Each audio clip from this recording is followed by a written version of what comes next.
Well, Bradley, I want to welcome you to the Meacham Writers Workshops, and I thought maybe we'd start off by having you read a poem. Yeah, definitely. Um, I'm working on a series of poems that all have as the title, "What kind of blank are you?" And the blank is filled in with various things. So this one is, "What kind of second are you?" You are the 23rd second, between the 22nd second in which the man fell into the lake and the 24th second in which he stood up, sputtering and wet. A block away from the 25th second of people concerned, a highway exit from the 26th of people laughing. The second of minnows mid-arc between fleeing the splash and seeing what food might have fallen to them. Even in another minute, away from the lake, even in a desert, you are always only this, a gradual sense of green, a solid in a liquid, no memory yet of falling, no anger that you fell. Thank you. You know, it's interesting, when I looked at your first book and your poems when you were a student here at UTC, there much more emphasis on the technique. And now you have much more emphasis on, I'd say, on the content. And I remember we had this conversation in Austin about the difference between your earlier work and later work, and your recognition of what some of your peers had done. You want to talk a little bit about that? Yeah, well, there's a line in a Wordsworth poem in which he's looking at a painting and he's admiring the technique of it. And Wordsworth's brother died drowning, and it's a painting of the ocean and how wild it is. And for many years he had seen it and loved how the technique of it. But now, after his brother had died, he can't look at it the same way, because you can't look at a painting of the ocean and see it without thinking of your brother. And he says, a great distress hath humanized my soul. And I don't want to make it sound too grand, but I think that's sort of part of what happened, that a lot of the poetry I wrote, and I think this is true for a lot of people, in undergrad and in grad school in the first years after getting out, they are sort of really interested in technique and cleverness and cuteness, and especially when you're in your 20s, you see yourself as this cute, clever person and get rewarded from it, And then one day, you experiment and play around with a lot of things, and then enough things happened, for me, and it's probably true for a lot of people like this. For me, it was having, my mother and my grandmother die fairly close to one another. One day you're just like, oh, I'm done fooling around. The cute stuff, the clever stuff, it just doesn't work anymore. And the interesting thing, you go back and you look at some of the people that you had read for a long time, for example, Charles Simic, who I've read for a long time, and the things that appealed to you when you were 24, like the cleverness and the wordplay, which there's a lot of in Simic, that stuff starts to recede. You start seeing past that, and you see the content behind it. Here's a guy who saw so much war when he was a little kid, so much death, and it's not just irony. It's this whole other worldview that comes out, and after a while, you kind of can't keep playing around with it anymore. And I look at you start looking at a lot of the people of your same age, and you get impatient with some of them, and then others you see, oh wait, this person who I wasn't interested in all that before, they're talking about something they went through, and it matters. Yeah, even Simic's work has changed too. I mean, it's much less involved with the pyrotechnics, and especially I think since his attachment to things that happened in former Yugoslavia.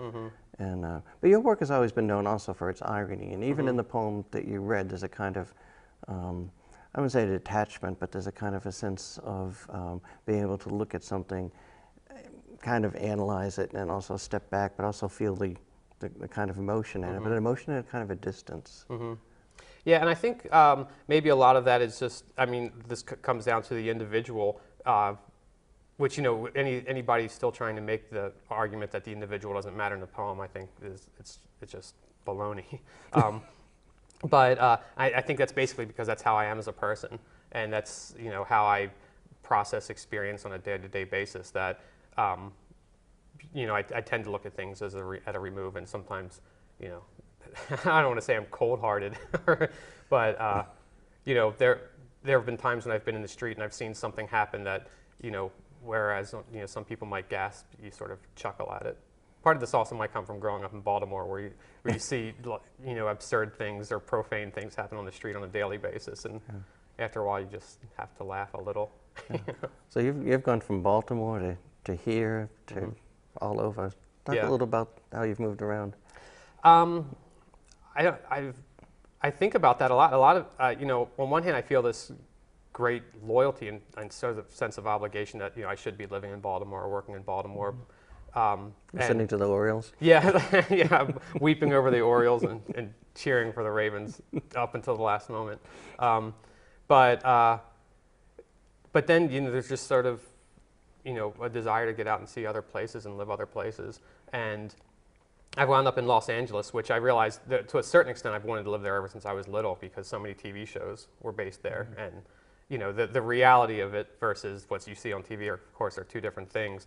But seeing how they lived on Three's Company when I was 5 years old, I thought, I'll go have an apartment by the beach for $300 a month. And you've been involved in some screenwriting too, yes. which is talk us a little about that. It's a really different process from writing poetry. For one thing, it is very much kind of, even though it's an art and you're putting a lot of yourself into it, it's an industrial product. And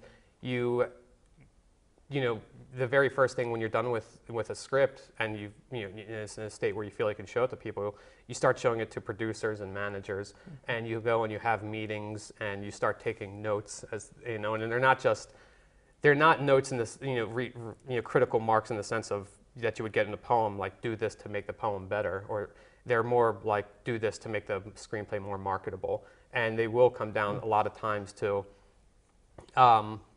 we need a girl, or the girl needs to do this, or the main character. And I think even if you write novels, this can be really unpleasant to hear, but the character needs to be more sympathetic, the main character, or other considerations put in. I mean, it really come down to it. Maybe you need a few more pages of torturing the bad guy and fewer pages of wisecracks from the bad guy, that kind of thing.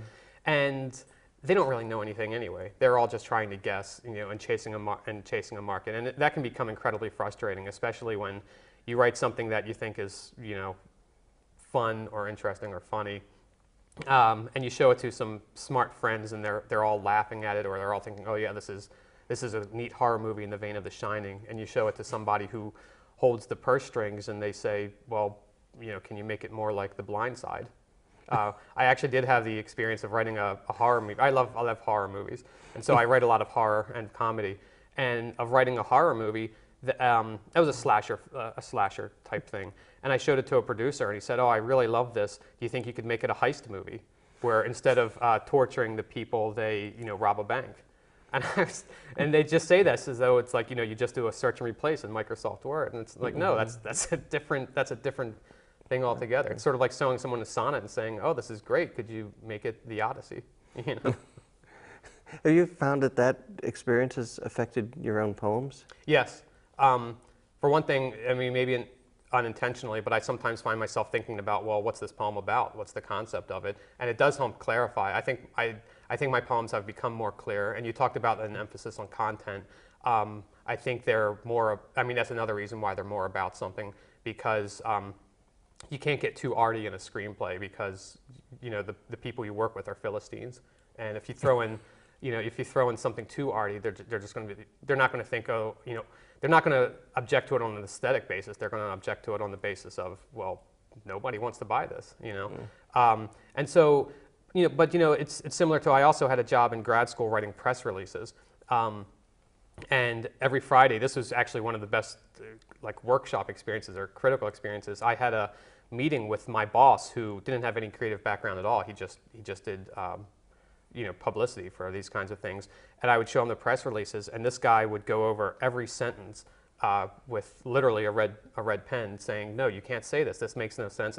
Why is this sentence so long?" And chopping everything down so that it could be very journalistic. And it stuck with me, especially because, a lot of what he was doing was the same stuff George Orwell talks about. If you can get rid of it and it doesn't change anything, then get rid of it. And I noticed that, because of things like that, or because, and there's a similar thing in screenwriting. You know, in my poems, I've chopped away a lot of the excess and a lot of the, you know, the ornamentation and the, you know, sometimes there will be, you know, a line that you write and you love it just because of the way it sounds and it's metrically interesting, but it's not very clear. And I used to hold on to those lines a lot longer, and now I'm a lot less patient with them. I assume that's also affected something of your teaching too. You were talking coming over here about teaching online with soldiers in Afghanistan. Yeah, yeah, and it's interesting teaching a lot. You know, teaching people who are active military. For one, they go out. It's not fought the same way as it is in Vietnam, where you'd sit in a jungle for 72 hours. They go out from this hour to this hour, and then they come back to base, and where someone else takes over for them. So they'll go out and they'll fight a war in the daytime and come back and log on and do their poetry homework, which is, you know, it's sort of surreal. But you know, a lot of what they're writing about, they're surrounded by chaos a lot of the time, or even more than chaos, just not knowing. There will be a huge expanse of mountains out there, and, you know, is it calm, or are there people sitting a mile away watching you?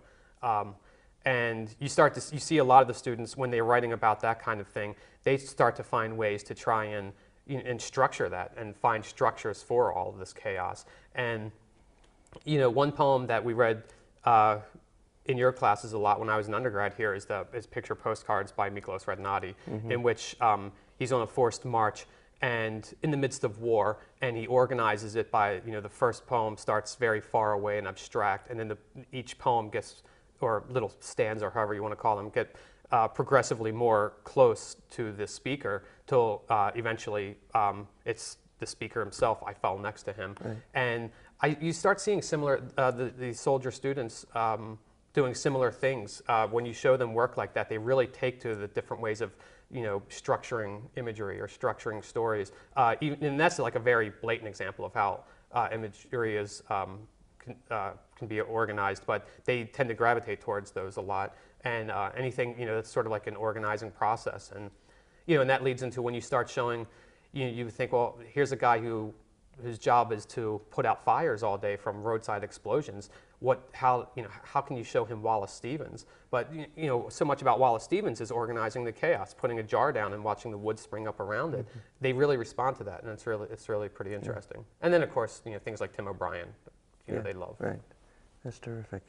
Well, I want to thank you for being here today, and hope you have a good and productive time for the rest of the workshops. Thank you. It's so great to be back at Meacham. All right.